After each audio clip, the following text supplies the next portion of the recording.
आप सभी को मेरे बाइबल वचन चैनल में स्वागत है। फिर भीड़ में से उससे किसी ने कहा, गुरु, मेरे भाई से पिता की संपत्ति का बंटवारा करने को कह दे। इस पर यीशु ने उससे कहा, ओ भले मनुष्य, मुझे तुम्हारा न्यायकर्ता या बंटवारा करने वाला किसने बनाया है?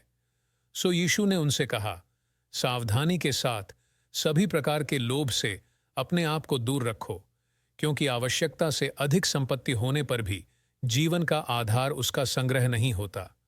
फिर उसने उन्हें एक दृष्टांत कथा सुनाई। किसी धनी व्यक्ति की धरती पर भरपूर उपज हुई। वह अपने मन में सोचते हुए कहने लगा, मैं क्या करूं? मेरे पास फसल को रखने के लिए स्थान तो है नहीं। फिर उसने कहा, ठीक है, मैं यह करूंगा कि अपने अनाज के कोठों को गिराकर बड़े कोठे बनवाऊंगा और अपने समूचे अनाज को और सामान को वहां रख छोड़ूंगा। फिर अपनी आत्मा से कहूंगा, अरे मेरी आत्मा, अब बहुत सी उत्तम वस्तुएं बहुत से बरसों के लिए तेरे पास संचित हैं। घबरा मत, खा, पी और मौज उड़ा। किंतु परमेश्वर उससे बोला, अरे मूर्ख, इसी रात तेरी आत्मा तुझसे ले ली जाएगी। जो कुछ तूने तैयार किया है उसे कौन लेगा? देखो, उस व्यक्ति के साथ भी कुछ ऐसा ही हुआ है। वह अपने लिए भंडार भरता है, किंतु परमेश्वर की दृष्टि में वह धनी नहीं है। पुरुषों का अधिक से अधिक पाने का लालच कभी खत्म नहीं होता। यीशु ने इस अमीर आदमी को चेतावनी दी कि मनुष्य का जीवन उसके पास मौजूद धन और संपत्ति पर निर्भर नहीं है। उसका जीवन ईश्वर के हाथों में है। मनुष्य के पास सब कुछ हो सकता है, लेकिन जब दिन आता है तो उसे सभी चीजें, संपत्ति, परिवार और दोस्तों को पीछे छोड़ना पड़ता है।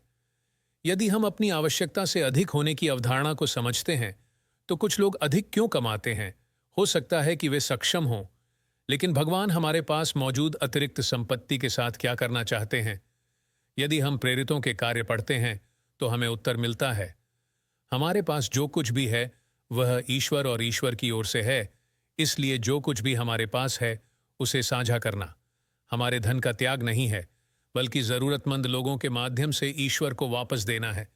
जरा कल्पना करें कि अगर इसे अच्छी तरह से समझ लिया जाए तो इस दुनिया में कोई भी बिना भोजन के नहीं सोएगा, इस दुनिया में कोई भी बेघर नहीं होगा और कोई भी असम्मानजनक मौत नहीं मरेगा।